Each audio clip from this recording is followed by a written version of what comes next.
So we're ready to roll for our November City of Bend Utilities Public Advisory Group meeting. Thank you, everybody. I know it's a busy time of year and a busy week with all of the world events happening here. So we're going to dive into some water conservation, which is a delightful topic and one we haven't had a chance to connect on in a little bit. So Dan is going to be our main speaker today. They're in the room with Lori. And I'm Aubrey, per usual, helping the city team out. Yeah, looks like we got folks into the room. So hi, Shane, welcome.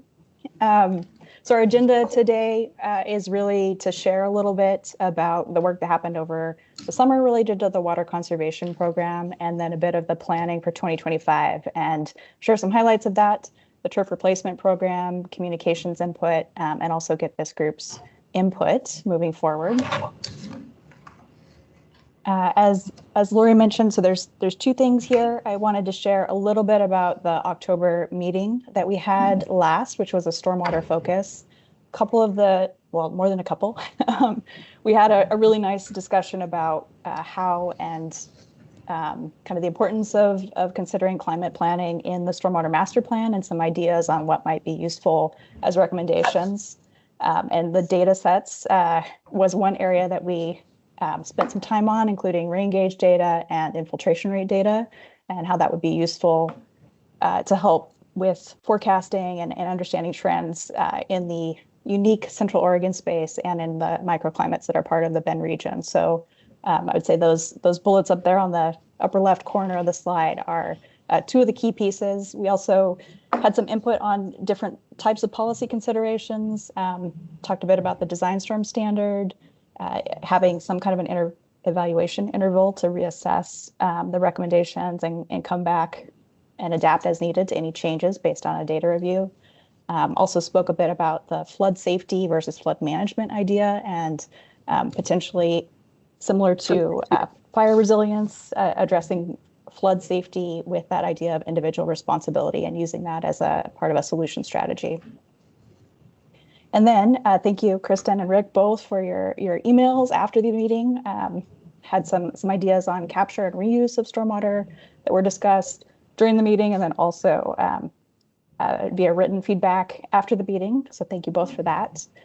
Some ideas on maybe engaging partnerships to help with the maintenance question, which is always a challenge, as this team has discussed many times over the past year plus, to keep those facilities functioning as planned once they're installed.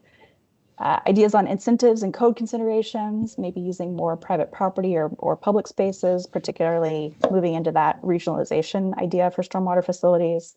And then having adaptable design standards to meet those extremes and changes in the types of precipitation that the area is experiencing over time. Anybody want to add to this or augment this list at all? It was a really good discussion. A lot here. Yeah. I think that the data considerations were two of the key pieces related to what might fit into the stormwater master plan. Yeah, I think folks gave us a lot to think about. I really appreciate Rick and Kristen, you guys sending in some pretty lengthy comments, and I'll discuss those a little bit more. So next month, half of the meeting is going to be kind of like looking back at all the input we got over the course of the year and what we're doing with it. And so I'll have more response to some of those ideas then, because some of those were specific to the stormwater master plan. Some were like bigger ideas as well. So much appreciated. So more to come on that.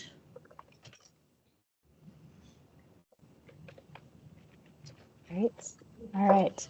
So move into the next space. So the other thing that we asked for over the last month is any feedback that this group cares to provide on format, timing of our meetings, how the group is working together, how you like the balance of topics, if there's things that you'd like to maybe add into our meeting roadmap next year. And hybrid is definitely preferred, as we can see today with a lot of folks needing to take advantage of the virtual space. This timing for the meetings sounds like it's working well for most folks. Thumbs up for snacks. Thank you, Lori. The diverse group expertise, guest presenters, content flow and organization, and some compliments, but also maybe we could do more in terms of allowing time for discussion, we often try to pack a lot of content in here. It's exciting, all the things that the team is working on and wants to share, but making sure that we have good space to hear from everybody on the UPAG. And then demonstrating how the reporting on how the feedback is being used was another area that folks appreciated and would like to continue to have more of. And that will be a focus of, as Lori mentioned, the December meeting to do that year reflection. And then we had some ideas on future topics that might be of interest to this group or fit into kind of the ongoing discussions around stormwater and water conservation. So that's the bullet list on the right. I think we'll have more on this as we head into the December timeframe. So big thanks to everybody. And again, Chance, if you have other ideas or comments, feedback on the process and the UPAG group, please do let us know. Yeah, I think I just wanted to ask the group this question, Ari, because we have one member, Amy Jo from OSU Extension, who, when she's been able to come, she's provided some really great input, and she's struggled with this time on first Wednesday of the month. She has during the winter. She teaches the Master Gardener's course here locally, and it conflicts. It's overlaps directly with our UPAG meeting. So I wanted to ask the group, I mean, we're going to talk to Amy Jo about maybe she can send another person during those meetings, because she does have a person in that group who's working on like fire-wise topics, which might be of real interest, where Dan and I are diving into the topic of trying to have better coordination between the topics of water-wise and fire-wise, because right now a lot of people see them as conflicting with each other. Like, oh, you should have all grass because that's fire-wise, but no, you shouldn't have that because that's not water-wise. So we might be able to do that, but I just thought it would be worth asking the group is, I wanted to confirm this meeting time is working for everybody, like using lunch and a half hour on the first Wednesday. We could conceivably look at like the same type of thing on a Tuesday or Thursday, just to see. So I thought I would throw it out because I do appreciate Amy Jo being available to the group, but we also have to do what works best for most people. So does anybody have any thought about that? And I would really love for Kristen to talk, because what's really weird is we're looking up at a big screen here, and there's a picture of Rick with Kristen's name under it. And then there's a picture of Rick with Rick's name under it. So I want to see what happens when Kristen talks. I don't have an explanation for that, but I don't know if this helps. No. Oh, there it did. Okay, now it fixed itself. Thank you, Kristen. All the names look great online, so it must be a quirk of the conference room space. So it's this weird our conference room monitor. It's really bizarre. That's okay. That is very strange. But does anybody have any comments about that, about the time of this meeting? I think the time works well for me. I could do a Tuesday or a Thursday time frame. Okay. Yeah, same. Same for Tom? Yeah, it's good. Wow, look at you flexible people. Rick also could. I don't know about Kristen, because Rick's raising his thumb for that. I think 2 thumbs up. that counts, yeah. I Yeah, as can't long do as Thursdays. I could do, Tuesdays are like- hit and miss. I mean, I can't do Tuesdays. Thursdays are hit and miss. That was Bronwyn. Yeah, So that's what was Bronwyn. that, Bronwyn? So Bronwyn was I cannot Wednesdays do are good. Wednesdays are best for me. Thursdays are probably second best, but they're hit and miss. I have a lot of standing meetings on Tuesdays and Thursdays. Okay. Good to know. Okay. Who else have we not heard from? Sierra. And for me, I this put is it in one- the chat. First Wednesdays are probably the worst day for me. Oh, I have like 4 conflicting meetings with this. But I'm very flexible, so I'm open to whatever. okay. Well, of course, it's not going to be, 100%. So, but this is why I wanted to ask, right? And then we'll, okay, Mark says, okay, as long as it's on the calendar. Sierra is Thursdays. Bronwyn was Wednesday's first, Thursday's maybe. second. Yeah.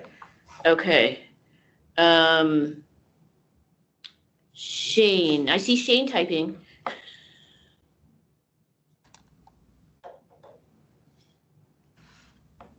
Tuesdays are difficult. So if we moved it, it would need to be Thursday. Okay.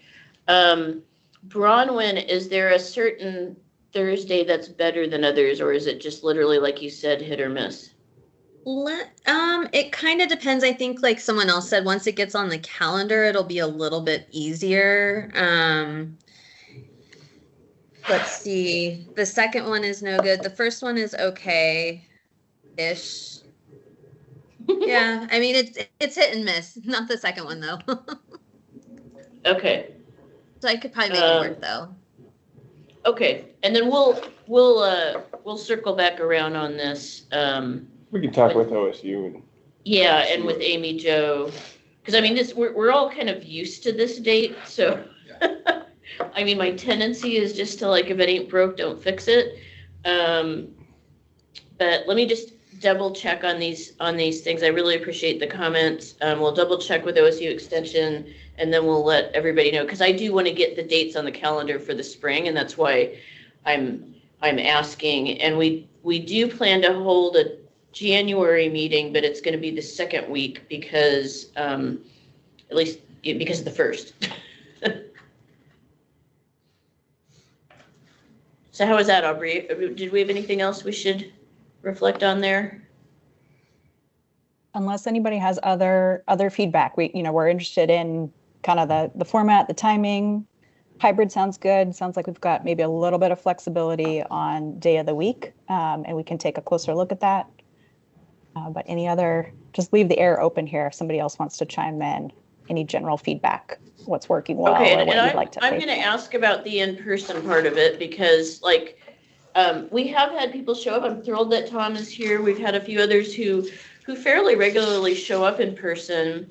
I think it's lovely to have the opportunity to be in person, but I know it's also like you got to drive here and then drive back, so it makes the meeting time longer for you. So, the other option is to say, well, let's do December, pick one, and then, still have the field trip and just those be in person. And I don't feel like we got a whole lot of feedback other than hybrid's great. I was thinking that too. And now that I think about it, I did the survey, but maybe I never finished it because I kept getting pulled away. But that's what I was thinking. If there was a way to coordinate that there were a couple meetings where people really focused on being there in person, because I think I do often have meetings that overlap with this, or at least butt up right against it on one side or the other, which keeps me here. But if there was, one a quarter or a couple a year, Okay. that we really wanted to do in person aggressively. Okay. And that might be like the December where we do a lot of reflection and think about things we want to talk about. I mean, a good opportunity for conversation. Make it social. The social meeting, it's the holiday season. And, definitely, I'm assuming, it seems like, I mean, we've had really great attendance for the field trips and having a focus on that. But, maybe we make that change as well. Because, I mean, I'm happy to be here if people are going to show up, and I'll, continue making my trips to the store. But if folks aren't, we can only eat so much ourselves. So, okay, I appreciate that feedback, Mark. Did any other folks have any thoughts about that? Do you like what Mark said? Yeah, I think that works good. I mean, I'd love to be there in person too. I just often have meetings that are right before and right after, and it just is impossible to get there and back and be at either all of those. So this makes this more possible. Yeah, and maybe while I really enjoy having the run of the snack table, you could just not only save the snacks for the main in-person meetings. Mm-hmm. I think it's still valuable to open this up every time, to have you reserve this room and just meet. So whoever can make it here can, and snack or no, but then really focus on that once a quarter where everybody's trying to build in that time on the calendar and say, I'll not schedule anything for that 45 minutes prior or half an hour prior. Okay. All right, we'll look at, because we're pulling together the schedule for the next for the first 6 months of the year, and so I want to finalize that and get it out. So all right, we'll get back in the next couple of weeks with everybody on that. Thank you.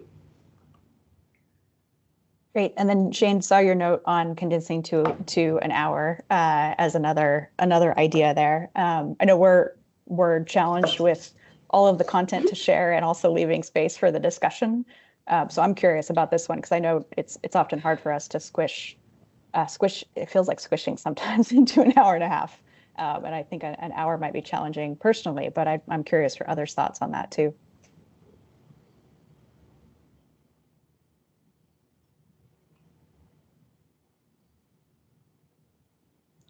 I'm torn, Shane, because I understand totally wanting to just be an hour.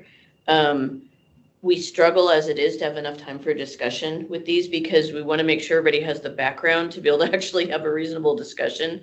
And I also made a promise like a year ago, like, we'll do this every month for a while, and then maybe it'll be less than that. And there's so many things swirling around the water world that we love the opportunity to have a group that we can get feedback from. And so I know I haven't reduced the number of meetings, and so I struggle with even the idea of making it an hour. But I mean, if that would make for better attendance, I mean, we basically have the core group here now. We do have some folks who don't regularly come, and we're in contact with those about how we can maybe make that happen. If it's important to folks that it be an hour, we would figure it out. But there would be less opportunity for discussion, I think. Mm-hmm. Maybe more prompting with information prior to the meeting. Yeah, maybe more reading. Time for that discussion, yeah. Yeah.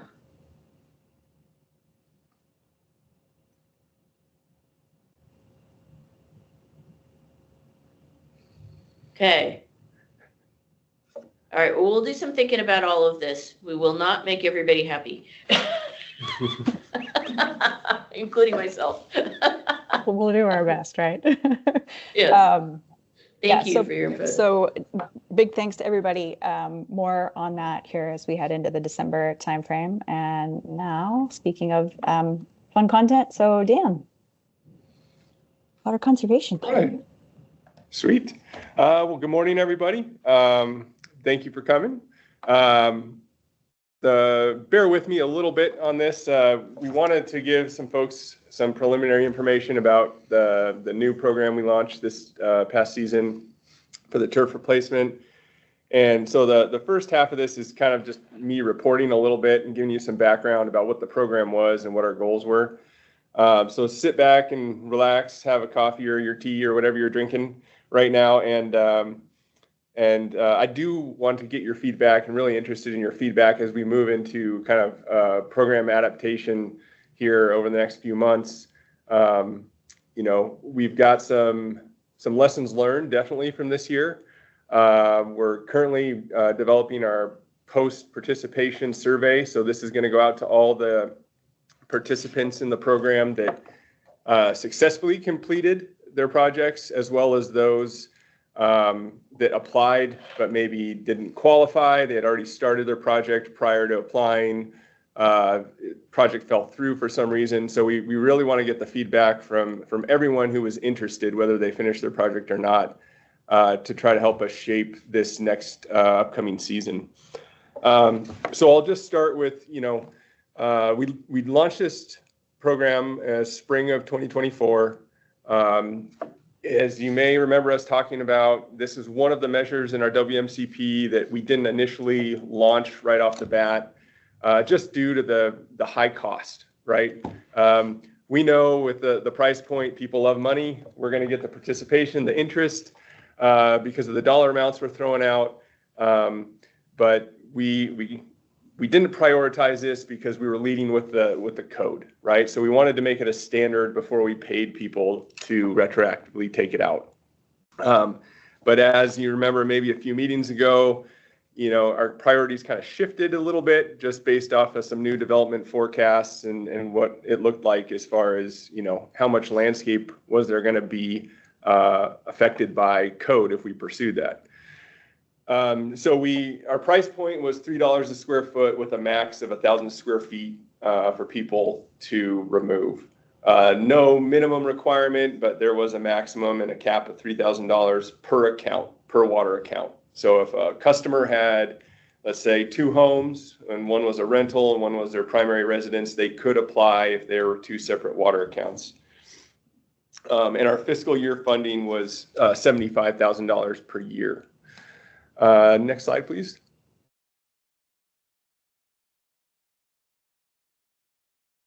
I think we skipped one. Thank you. And so the development of this program really happened over the winter and a little bit through the summer as we started having meetings with our peer utilities, looking at other established programs. My background, I had worked on some of these programs and but really seeing like what's out there now, what do people have in place as far as requirements, additional incentives, additional requirements, how strict do we want to be through the acceptance piece of this, how many hoops do we want people to jump through in order to have successful, not just a successful product for themselves, but what we want to see as far as meeting our own standards within the city and creating, long-term healthy landscapes here in the city of Bend. So we met with quite a few utilities, lots of interviews. We pulled our neighborhood data just as far as like, what is our potential turf removal in the city? I think we were close to like 1,300 acres of turf, residential turf within the city. And then obviously looking at some of those neighborhoods is like, well, what's the water use? What's the end use in those neighborhoods? Just determining like how much water is there potentially to save and how much do we want to pay for that, et cetera. And then what resources do we need to guide people through a successful project, right? What is the current knowledge base of our customers to approach something like this? And what do we need to supplement with? So we did a preliminary survey that we launched, I think it was on Earth Day of 2023, just to kind of test the waters and see what people were thinking. And then over the course of the summer and into the fall, we started putting together a framework of what we wanted our program to look like and like workflow and administratively were we requiring inspections on what side of the program, and then just how are we going to execute this, right? How are we going to support this with education and other outreach materials? How do we even issue a check to people? Exactly. That's right. That's something we had to develop internally is, when we started looking at bill credits was really our only option going into this. And we can only credit the water portion of the bill, which is, if anyone has a City of Bend utility bill, is the smallest portion on that bill. We were looking at like possibly carrying these rebates over for years. So really working with our finance folks, our procurement people, developing a way to write someone a check for this and meet all the tax requirements. Unlike energy rebates, water rebates are not tax exempt. So they have to file a W-9. So a few things we had to work out here. Next slide, please. And so what I wanted to share was just some of the survey questions that we got back from folks. So we kept this survey open and actually sent it out through some of our other programs.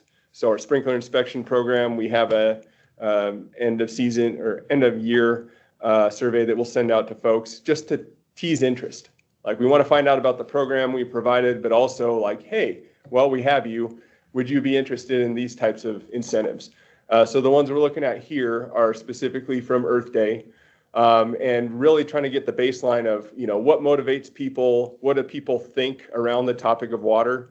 And so you can see like, cost of water wasn't a huge implication, but definitely awareness and, the future of water availability and how we use our water here in the city, was a hot topic. Granted, we were at Earth Day. This is probably no surprise. But, still, we saw similar trends throughout our other surveys with folks. Next slide, please. And then really teasing out like, what are our values, right? What are people's values around their yards, and how attached are they to certain aspects of their yard are they? So low maintenance was key, right? People value their time. Low water use was a priority. And then, secondary, which is interesting that, you see appearance and aesthetics so far down on the list, because that is kind of counter what we see in a lot of national surveys, as aesthetics is like number one usually. And so I've got some interesting information about a project that we're into right now that is going to help us inform this year as well. Next slide, please. And then we found out through our right-of-way code development that there was confusion about terminology. Like, what is turf? Most people thought it was synthetic grass. So we're trying to clear that up, in our communications and our language, how we speak about these topics that may be new or nuanced to certain folks, using the correct terminology, from even like turf removal to turf replacement had different implications, right? Turf removal was kind of open-ended. There was like always a now what question, versus replacement implies, something's going in after that. So terminology was very important. Next slide, please. And then just kind of teasing out where people are hearing about our programs is always very interesting to us. We, since we started these UPAG meetings, I think one of our first topics was communication and what other channels do we need to get on. And so we did have a press release early in the season. So you see local news was pretty impactful for us. The other down there in the purple was from either city staff or neighbors. With this program, we saw the spread through neighborhoods as one resident participated. We saw 2 or 3 other homes on that street pop up. So some positive reinforcement there. And then social media, which is really curious. That hasn't been so productive for us in the past, but really worked with this program. Next slide, please. And then just kind of teasing out, interest. A lot of people said yes. And our next question kind of dives into, so we spilled the beans kind of on like, how much we'd be giving people. But the next survey question, if we can skip to it, kind of explains why people said no. And a lot of folks were already xeric or native with their landscape, or just didn't have grass in their landscape. Earth Day. Right. Again, circling back to Earth Day, or our audience. Yeah. Already had a low water use landscape or something they considered. That's one that I think we could expand and find out more. What do people consider low water use? Is that based off of their water consumption and being informed, or is that based off perception of what their landscape is? And then a small majority of people that wanted to keep some grass. Next slide, please. And then this was a piece we wanted to use to kind of see where people needed help when approaching these programs. And similarly, I expect to see some of the same results with our post survey of just the time commitment, upfront costs, all these hard realities of tackling a project like this. And again, that knowledge base prior to participating in the program. So I think that's the last survey question. Could you try one more, Aubrey? Okay, so all that preliminary work really helped us kind of develop the key pieces of our program, right? How much education, if we have a pre and post inspection requirement for this, what information can we deliver on site to people to help them along and answer questions? And also at what point of the process is it most fruitful for them to receive that information, right? So what we what we did is we required them with their application to come up with a site plan that met our program requirements. So we had a certain number of or a certain amount of plant density at maturity that we wanted after 5 years. How do they get that density? How do they meet that density requirement? Right, was a big question for folks. So we really wanted them to like think through this project of like, how am I going to tackle these requirements? How am I going to convert to have a dedicated irrigation zone for this new area of my landscape? What type of work is that going to require? And really put together a plan that showed us they at least thought about the requirements, right? And so we got plans, just like we asked, varying levels of artistic capability and thoroughness. Some people we got, landscape CAD designs. Some people we got, some colored pencils. The artists came out for some folks, and some folks just very minimal information. And in those cases, we sent it back to them and said, we're going to need more information because based off of what you submitted, it's not clear that you understand what you're getting into. Because again, we'd rather be tough up front and have the barrier up front and have someone fully aware of what they're getting into and what we're expecting of them. Because with this program, we did have a 90-day time limit for them to, once they got accepted, to complete their project. We did offer a 30-day extension if they ran into problems with coordination of contractors or just, they're trying to tackle it themselves. But wanted to reiterate that up front that, we do have a strict timeline because we need to have the post-inspection done. We really only have April through October to run this program. So some of the program requirements, they may not have done this last year or removed the turf 2 years ago and just saw this and now, they've got a front yard full of weeds that they want to get $3 a square foot for re-landscaping. We were very strict on that. You may not start the program or the construction process until we give you your final approval. And so we got an application. We gave them a preliminary approval.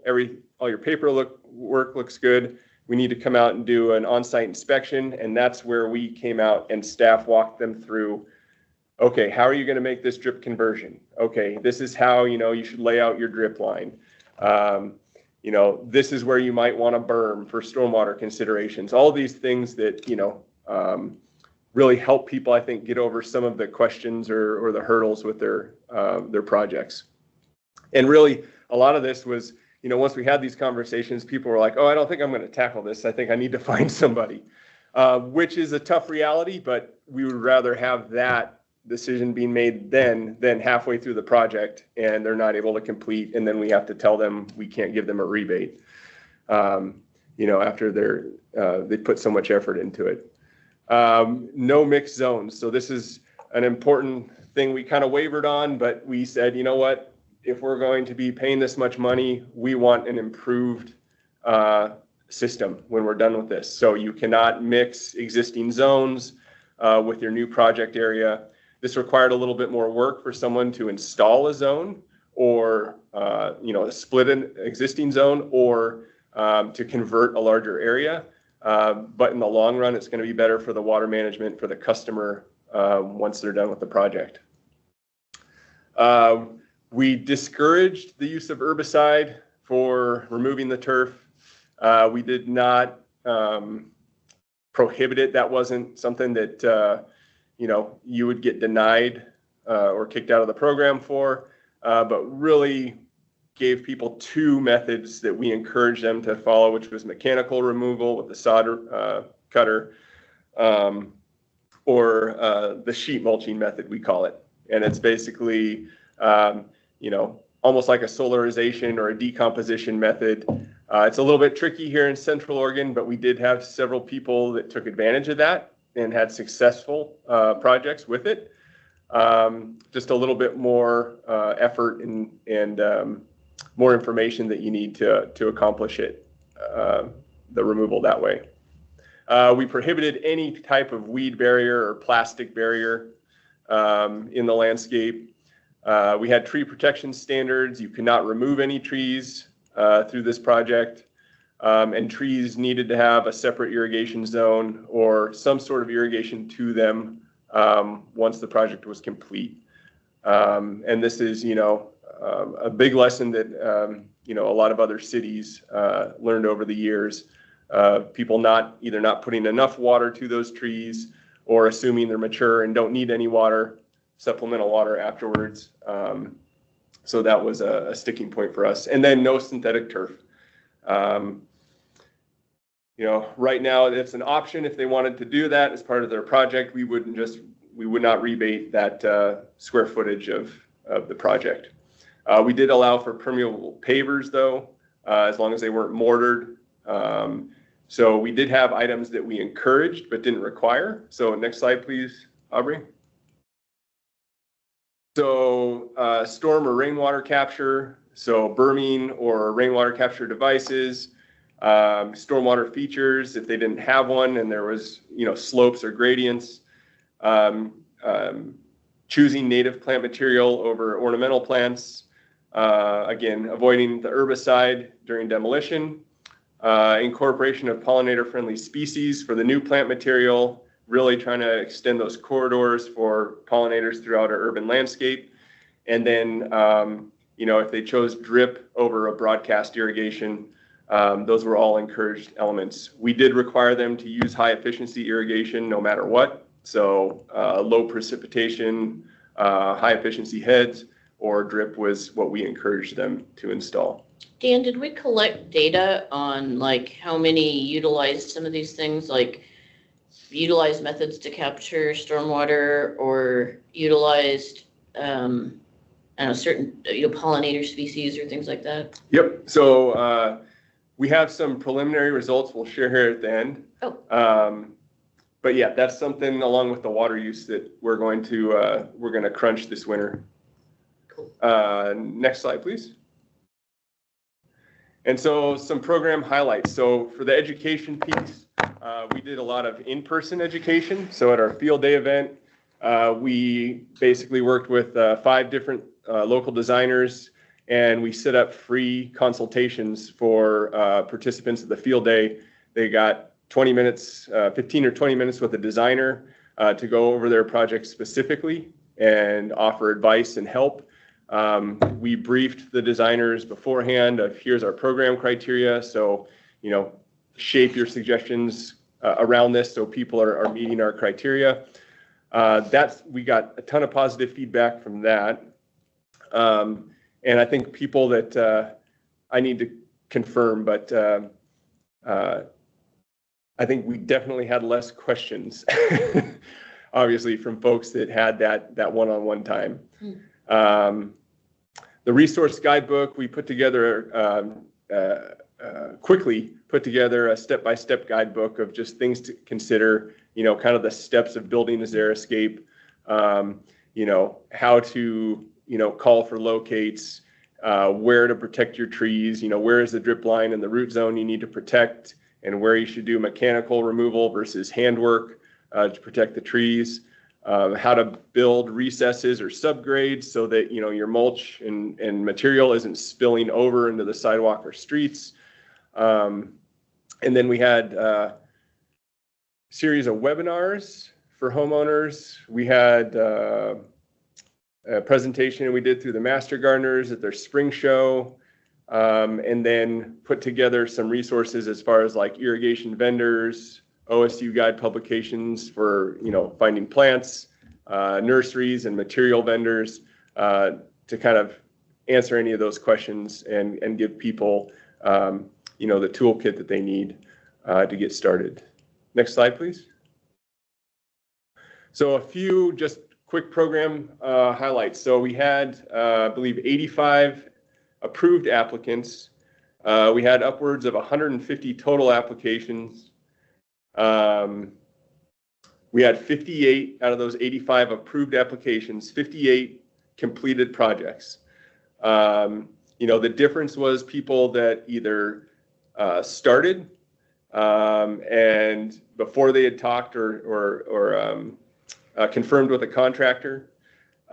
We had a few folks It was pretty funny as we're wrapping things up and giving people kind of like the last notice in August. We had a few people that applied in April and hadn't started by August.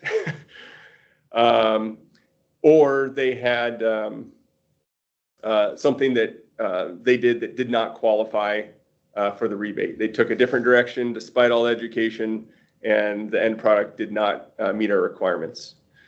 And we broke it down by folks that used contractor versus DIY. And then some people utilized maybe a contractor for the demo portion, but wanted to tackle irrigation and planting themselves. And so we looked at kind of, you know, how does our rebate pan out compared to the project costs that we were seeing? And we're about, you know, that a third of the project costs on average. So we're happy that we're at the right price point. We saw a range of I think $1.20 per square foot was the low end, up to $60 a square foot on the high end. Those people with the $60, they were getting a lot more than just a turf conversion. But you know, similar programs are, you know, $1.25 a square foot. You know, some areas in Colorado and California were up to $5 a square foot. For the rebates? For the rebates. So we felt pretty happy in that median range there at $3. And as you can see, you know, the average cost was about $8 a square foot, $8.50.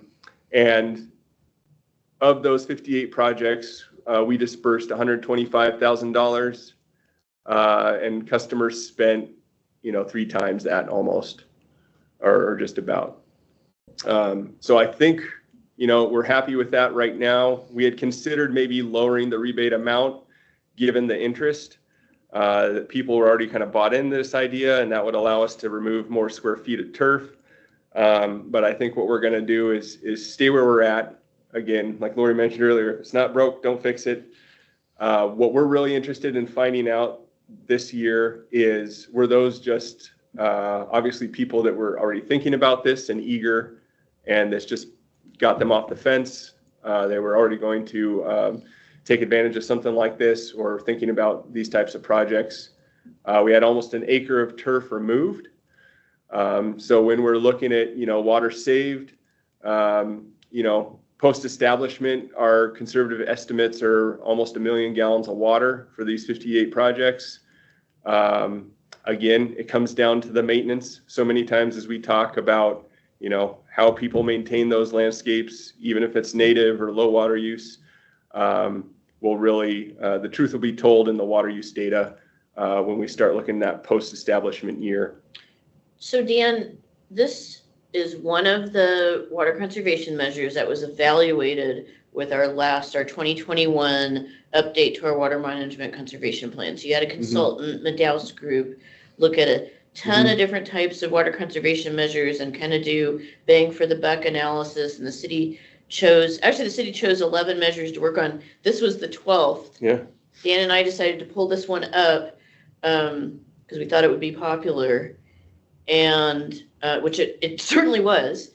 Do you know, at this point, just after this first year, is this kind of matching what Medow's thought, like from a unit basis, that we would achieve?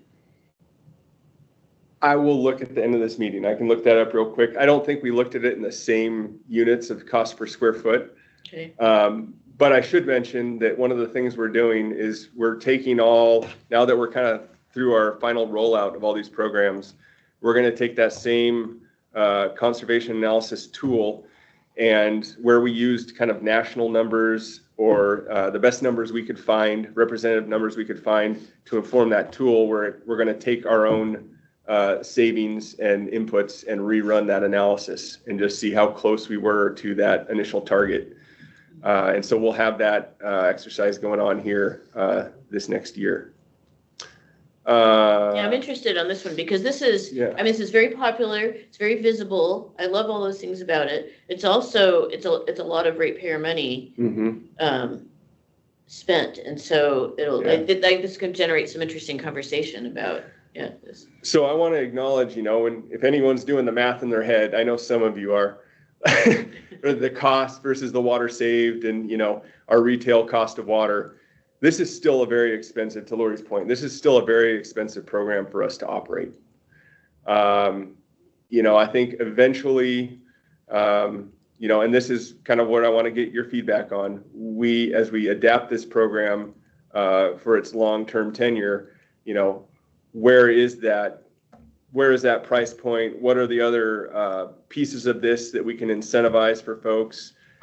Is there a shift in how we do outreach to maybe make this more appealing economically, you know, just from a money standpoint and an ROI standpoint for the city? All those things are things that we're going to start looking at this year. Next slide, please, Aubrey. So the lessons learned for us internally, you know, the communication about requirements. We could not say things enough, even though we had an exhausting list of things on the website and, you know, correspondence with each email after application and appointment setting, interaction we have with customers, really clearly defining those requirements. This is where that language and terminology came in so helpful. Requiring signatures on applications. We had a lot of people, well, you know, I didn't know that was a requirement. And we could go back to the application and say, well, you signed it right here, so please put in the mulch, or, you know, whatever it was. And then the consistency within staff of decision making. So when these tough, I mean, we had some really heartbreaking decisions to make on some folks that really their project would have qualified, but, you know, they couldn't make it through all our requirements for application. And so consistency with the staff of like, this is our cutoff point where we say no matter what. This is our point where we can revisit and ask for more information, to treat everyone fairly, but also to make it easier on ourselves as far as when we're going to require something versus when we might try to work with a customer. Obviously, in our first year, we wanted to be as accommodating as possible, but that can lead to trouble down the road. And then the implementation challenges, just on the customer side, irrigation and demolition, from just a knowledge base, but also a physical standpoint. These are two huge hurdles for folks. And then and part of that is the underestimation of the scale of what, you know, 500 square feet of turf looks like when it's in these giant rolls in your front yard, and, you know, they weigh upwards of 50, 60 pounds each. So there are some examples that other utilities are doing. Colorado specifically, I think, hires Resource Central to do kind of like a direct install almost. So this resource group is hired by water utilities through various means of funding to go out and help people that have these barriers, maybe handle the demolition for them or handle aspects of the program. So things we're looking at as possible examples in the future. Next slide, please, Aubrey. So this is just, this actually was one of our City of Bend lab folks, I believe, that took part in the program. And you can see that the transformation, you know, those subgrades around the curb lines. He went through the extra trouble of layering the parchment paper and doing kind of a sheet mulching around the edges because he was afraid of that turf grass regenerating in those areas where it might get some stem flow, you know, from runoff and whatnot. And then his end product there, and then that drip got covered up with mulch. But I just wanted to kind of show, this was a DIY project. And these are the kind of photos people were willing to share with us, as well as their project costs voluntarily, so that we could really wrap our arms around, you know, what level are people going through, or what detail are people going through on this, and what is that costing them? What's the cost differential? Next slide, please. And then these are just some fun photos that people shared.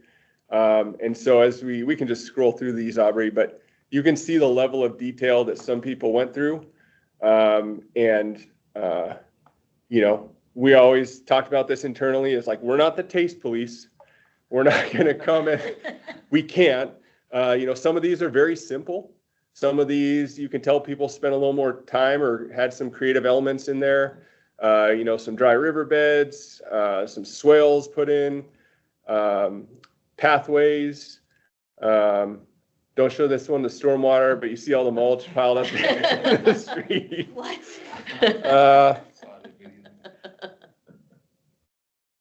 But really, I mean, some of these are, like that one's beautiful. And these were like DIY projects. So people really latched onto this and really took this as a passion and a creative challenge. And we're asking people to put signs in their yards afterwards too, right? Yeah, so voluntarily we're trying to, promote through word of mouth. So we did have signage for folks that volunteered to put it in. Quite a few people did.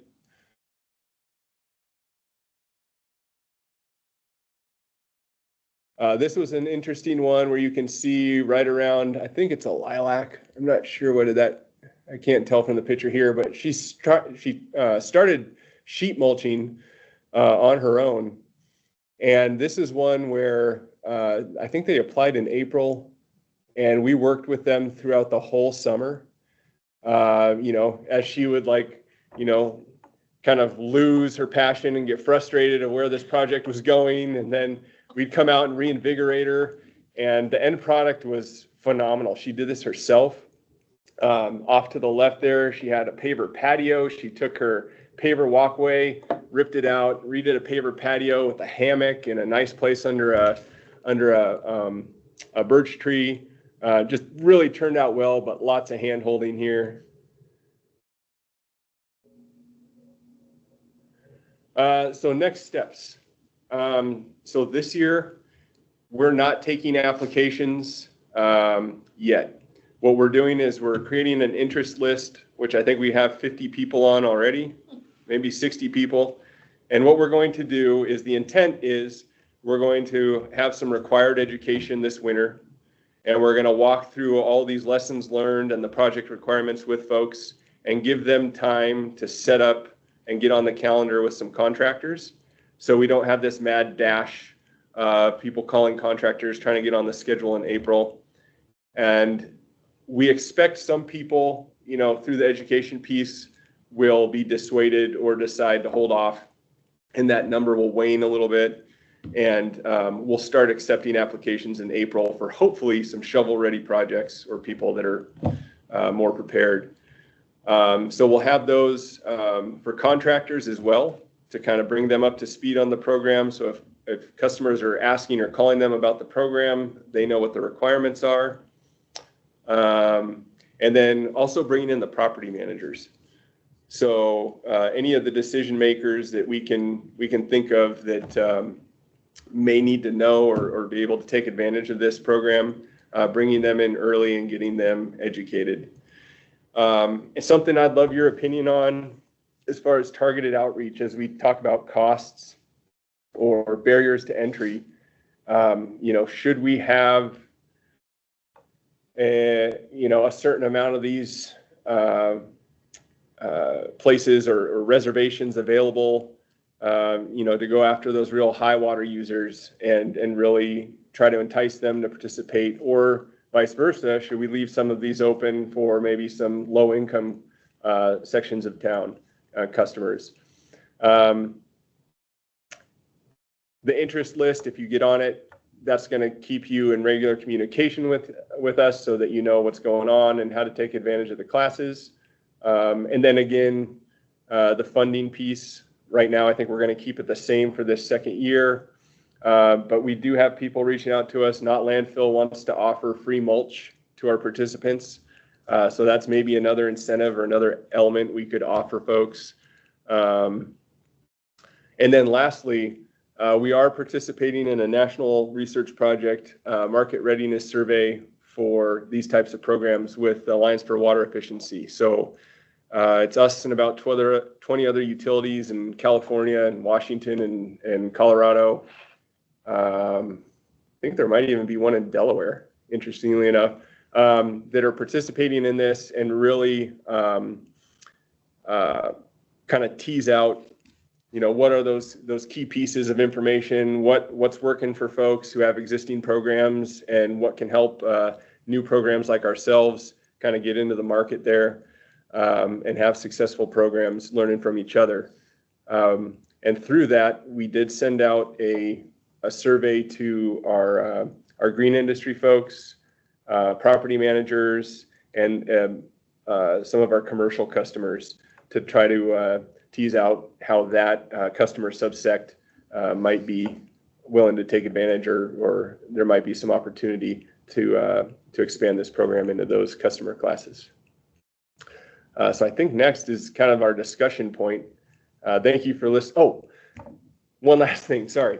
I just wanted to let folks know this is the other piece that we're looking to dive into this year, and I'm sorry, maybe I can share my computer and show you the live map and zoom in, but all of our participants in our rebate programs and our turf removal, we're tracking in GIS right now just to see the distribution of parts of the community that are participating. And our hope is this year to look at, throw some other census layers on this and kind of look at, which types of customers are participating. If you know Bend, you see a pretty good distribution of areas from South Foxborough and Broster House area on the south end of town, kind of that north end. We've got some low income areas, and then the Orchard District right north of Pilot Butte that are taking advantage. And then of course you got the west side and Aubrey Butte. So it looks to us like we have a pretty even distribution of participants, but this is another area we want to look at. And then with our new equity manager, maybe helping us put some additional elements into this program. And I think now we have some questions for folks. So the two questions we have for you are here. I'm interested to hear just open discussion, anybody's thoughts or suggestions, or anything you have to say. I'll start off. Great presentation. Thanks, Dan. Good overview. Cool success stories. I mean, I remember when you told us about this and debuted this initially, and we were hearing that, well, you're going to hear the feedback from the public soon, and then actually hearing it and talking to people who went through the program and were really excited about it. Yeah. And then seeing, public outrage on Facebook and all that. It accompanies everything with any decision made by a city. But through all that, it sounds like it was a really successful program.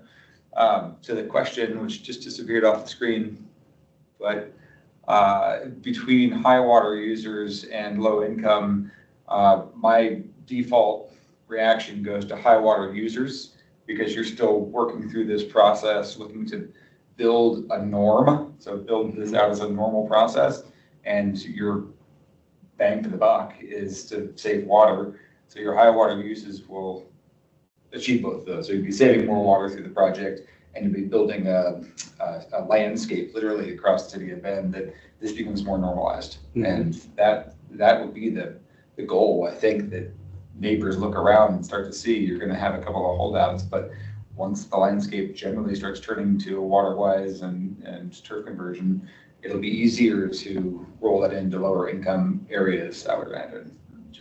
There's a lot of maintenance that's going to be, a lot of things are going to be learned about the ongoing maintenance and the challenges and opportunities for the city to support that or encourage that can then be applied into lower income areas as well. Yeah, in the future. Yeah, no, that's awesome. That's where we like to operate. Knowing that we're spending our time for some sort of positive effect as far as those water reductions. That's our goal. I think what we expect with that group is aesthetics being super and kind of that, I hate to say it, but that status symbol of, my front yard is a reflection of who I am, and really trying to appeal to that versus, the water savings for that audience.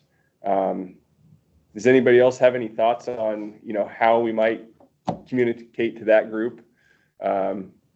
Shane just posted a question of, curious, any data on the relation of low income users as high water users? That's a good one, Shane. Nothing concrete to share with you right now. Our expectation based off of participation and when we do this type of targeting, is such a weird word, but it essentially is targeting based off of water use. We are rarely in those neighborhoods. They're either deficit watering, that water cost is, we're guessing, more of an impact to them. And whether, we just don't see them being pulled up in much of that type of work we do. But I could see maybe like a multifamily, definitely some opportunity there. I see Rick is typing into the chat too, or Rick, if you want to come off mute and share a bit. Sure, I was just going to say that I agree with targeting the high water users. And if the objective is to reduce water use, then start with that group, and then, like was said before, the other populations around the city. Mm-hmm. That's all I had. Dan, the participant list that you've sort of already been accumulating, are some of those carryovers from this last season, or is it all interest generated kind of off season and ongoing? It's a combination of both. So, we tracked kind of our available funds, and the point of the reservation system was not to over allocate. So at a certain point, April 26th, I believe, we told folks, hold off for fall. We did have a cancellation list. So those first folks that, we had to tell, the program's full, we kept them on a cancellation list, and we did move, I think, 10 or 15 of those folks into the program as people fell off this year. And I believe, if I'm not mistaken, most or all of those folks got their projects completed this year. But yes, so some of those were holdovers from folks that, we just, either it was too late in the program or they didn't meet the first round of funding. And some of those, we continued to get applications as the season went on, despite, the notice that the program was full. I think people were just throwing it out, hoping. And so,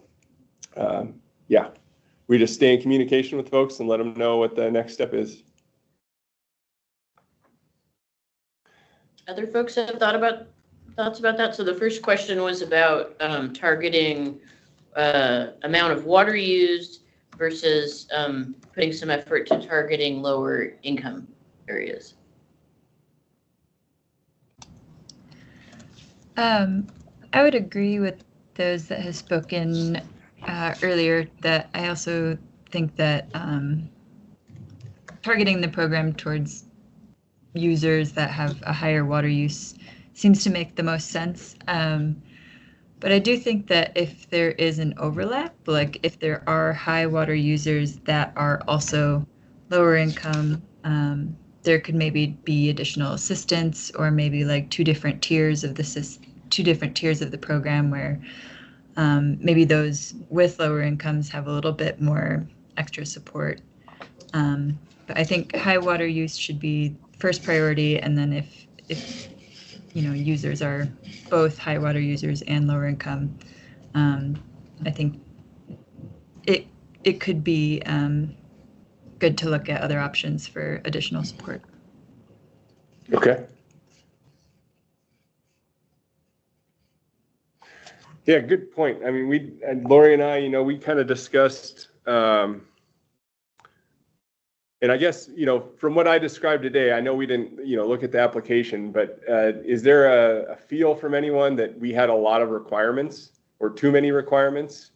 Because one of the things Lori and I discussed is maybe for those folks where language or time was a barrier, maybe we could help assistance-wise with translation or setting up appointments to help them fill out the application and things like that. Any thoughts on that? Did it seem too heavy or burdensome from what I described for anybody? I don't know I if think it seemed too burdensome, but I think a lot of people probably, especially like from the financial aspect, I think it's probably leaving out a large group of people who just wouldn't consider doing it because they're like, oh, I can't afford to pay my portion, or so you probably captured people that already had the resources and the knowledge to participate, would be my guess. Mm-hmm. Yeah, I think the number of requirements is good. I think you wouldn't want to walk back the requirements in place, but how you administer them, like you suggested, maybe there are ways to assist in fulfilling those requirements for a tier or a certain group or as needed. But I can't think of anything to add that would really change this, but I think all the requirements in place are reasonable. It should have a barrier that needs to be overcome because it's that showing of a commitment to seeing this thing through. I think you did mention there's the ongoing requirement for ongoing maintenance, right? There'll be a check-in. Yeah, that's good. That's important. Yeah, we saw a lot of utilities just, like no inspection required. Like a representative never went out, even for a post, they would accept photos. That scared us a little bit. Just because this is ratepayer dollars, we want to be responsible and making sure that, we can speak to this being a benefit. What was the other thing? The other thing we considered was, and I'm not exactly sure how we'd administer this for those folks that maybe didn't have the upfront capital to front the project. Could we offer like 50% upfront to get started, and you get the remainder once the project's completed? I don't know. So we're thinking of things like that maybe could make it a little more enticing for the different groups. So there's a couple more things in the chat, Dan. There's, okay. Let's see. Shane, sorry, I'm having to decipher initials here. Was there any incentive for using gray water? No, not at this time. Really just because that is super nuanced. And something we could probably work with DEQ in later years. I think that one would be huge on the education for maintenance of those systems. So something that, maybe we could work on developing in the future, but not for this pilot year, no. And then, Bronwyn's writing things and other people's are going thumbs up to it. Good job, Bronwyn. So I support low-income assistance and think it would be important to make it more accessible to all. Wonder if there are any grants available that might help fill the gap. Mm-hmm. That kind of goes actually to legislative concepts. Yep.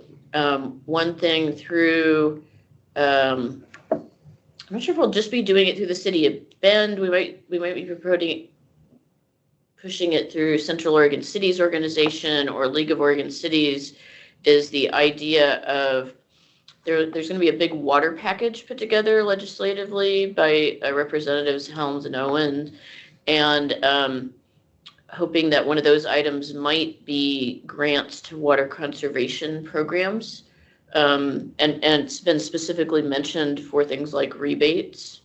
So if anybody sees that, you want to say yes to your legislators about that, that would be awesome. And then there was, I like your suggestion of some education and assistance in the winter months. That got 3 thumbs up. And by Rick. Okay. Well, thank you for those. I think, if we ever decided to grow the rebate amount or sustain that $3, a lot of the other utilities that had these programs did have some sort of either federal funds or state funds to supplement. So something if this program gets tenured, I think we'd have to consider. Mark, I saw your hand up. Yeah, I know we've talked about this before, but I can't remember where we were on any discussions around tiered rate structures. I was just checking the city's water rates. It looks like pretty much all customers have flat rates per 100 cubic feet. And yep. Especially if we're thinking about something that looks like assistance for the higher water users. And I know some of the pros and cons of working on this in other areas around using tiered rate structures, but is there any movement, or is that a definitive thing? No. So, I mean, we don't have anything specific laid out now, but we are starting those conversations. We are doing a rate analysis. Part of that is Lori and I are working with someone to really tease out like the effectiveness or the potential of a conservation-based water rate. So I'd like to look at, water budgets in those tiers for the landscape, at least, for the non-potable side of those tiers. But that is something that the utility is looking at, and that we know, I mean, that would be phenomenal for us. I mean, that would. Yeah, so specifically, Mark, so as far as the next water rate study we have is we're looking to kick one off probably next fiscal year, so next summer. We specifically have that we will look at tiered rates in that, but Dan's trying to compile information now as he analyzes how effective has the last couple of years of water conservation been, and comparing that to what we projected we could get in terms of water savings and costs out of water conservation measures. Part of that work will also bring in some ideas from other areas about what could a tiered or conservation rate structure look like. I know Redmond is pursuing that now, and Sisters did a little bit of a conservation rate with their last one, but yes, definitely. Yeah, something I'd like to figure out, Mark, is how to squeeze, how to obviously cover the operational costs, whether it's from building, density or conservation or whatever's driving that per capita number down. Be able to cover our operational costs, but also, and not only incentivize, the return on investment, but really act as like that conservation trigger for some of those higher water users. So really dual purpose for us. And I think that's where maybe that water budget based system might help us out. But I'm interested in your thoughts on that too. I mean, you've done, I'm sure, a lot of work on that. Yeah, I've definitely done a lot of work on this and sort of understanding that elasticity of demand where you can actually influence consumption rates with a change in cost, and where they're sort of high in elasticity. I know sometimes with multi-generational households, just more total consumption doesn't always necessarily relate to sort of, let's say, non-subsistence uses. But it's also sort of this, I think, because we're dealing with this for city council right now for the electrification proposal of the ECC, we're looking at the combination of fees and incentives and regulation to nudge the electrification path forward in Bend, and thinking about some of the same principles in terms of where there are, functionally fees for, sort of what we might consider excessive at some level of use, and then using that fee as the revenue to pay for other conservation uses. There is sort of a conceptual public acceptance of that a little bit more, that it would not, especially when we're thinking some of this issue of how much that water conservation that was coming up at first program looks like it's not necessarily the most efficient way to generate water conservation if these things are connected more of a whole system. It does sound like the rate study is the nice place to think about that, but if these are structured in a way that they can be adapted to, and I think we're seeing more of that tiering, like the SDC update process for Bend, the same thing, sort of tiered SDCs as you see larger size new homes. I think that it does get at some of that lower income equity issue as well, for those who are sort of struggling with that issue between efficiency around targeting one versus equity to help those that have more funding challenges. Yeah, definitely. That's good stuff. I mean, that spins off into like, right sizing meters and the SDCs for different sizes of meters for new development and all sorts of really interesting things. I'm curious, it sounds like you've done a lot of work on this. Well, obviously you have. There are some utilities that have, like, it's not necessarily like just a tiered rate year round, but they will have like a seasonal rate. So, as irrigation season begins, they've done the math to figure out what that threshold is going to be, and that irrigation during the irrigation season has a different rate or a different tier to it. Any thoughts on the effectiveness of that versus kind of like a concrete tiered rate structure? Yeah, no, I like that approach a lot. I think it's a lot harder to find opportunities to influence behavior and water consumption on this as much as there, or even reason for it as there is for energy. Sort of the tiered and time of use rate structures requiring smart meters for electricity. It was about a decade ago when I did a big study for California PUC on this, where we were testing sort of where the elasticities and inelasticities, meaning where there's price responsiveness and consumption for tiered, sort of for everyone, where the more you use, the higher the marginal rate goes, and time of use, where you're trying to nudge people towards using electricity when you'd want them to.